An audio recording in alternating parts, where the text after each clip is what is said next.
Assalamualaikum warahmatullahi wabarakatuh. Perkenalkan nama saya Muhammad Syafiqul Lazim, kelas 10 MIPA 5, absen 18. Kebinekaan bangsa Indonesia. Semboyan Bhinneka Tunggal Ika artinya walaupun berbeda-beda tetapi tetap satu jua. Semboyan ini menekankan pentingnya kesatuan dan persatuan bangsa negara Indonesia di tengah keberagaman yang ada di Indonesia. Selain itu, negara Indonesia memiliki alat pemersatu bangsa yaitu Pancasila, bendera merah putih, bahasa Indonesia, lambang negara, dan lagu Indonesia Raya. Integrasi. Pengertian integrasi adalah pembaruan hingga menjadi satu kesatuan yang bulat dan utuh.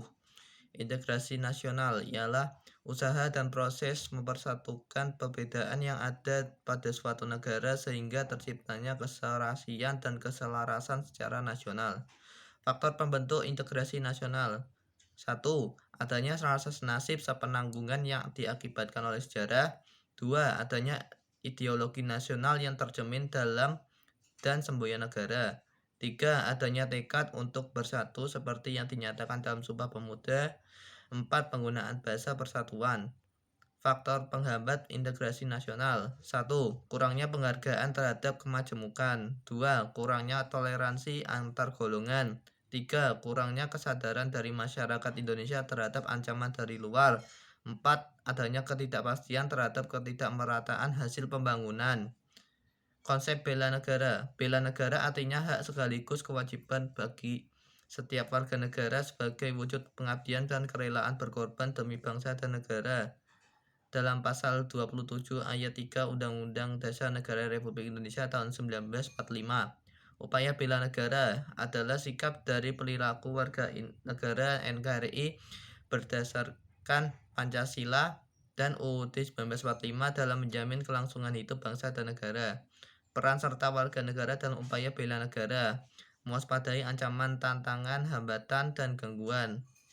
Ancaman ialah usaha yang bersifat mengubah kebijakan secara konsepsional melalui tindakan kriminal dan politis. Contoh ancaman yang dari luar negeri yaitu agresi, spionase, sabotase, aksi teror. Dari dalam negara yaitu konflik horizontal, aksi teror, sabotase, aksi kekerasan secara gerakan separatis, perusahaan lingkungan. Agresi ialah penyerangan suatu negara terhadap negara lain.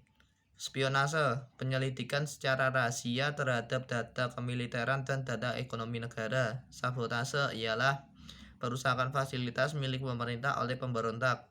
Aksi teror ialah usaha untuk menciptakan ketakutan, kengerian, dan kemajemukan oleh seseorang atau golongan tertentu.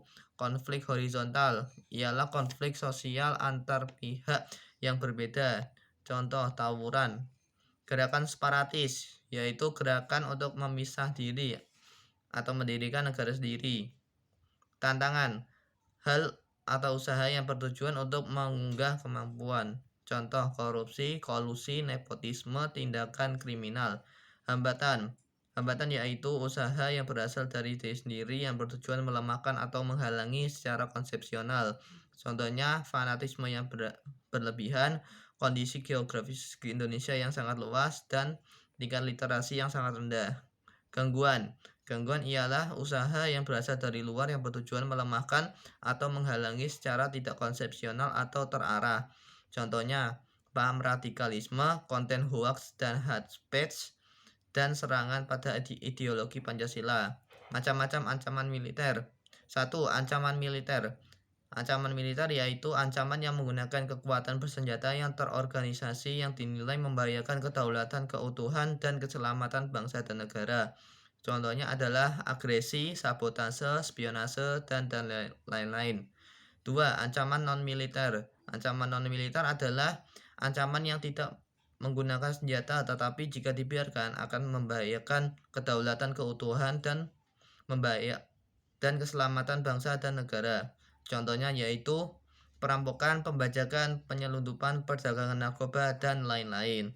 Sekian dari saya. Wassalamualaikum warahmatullahi wabarakatuh.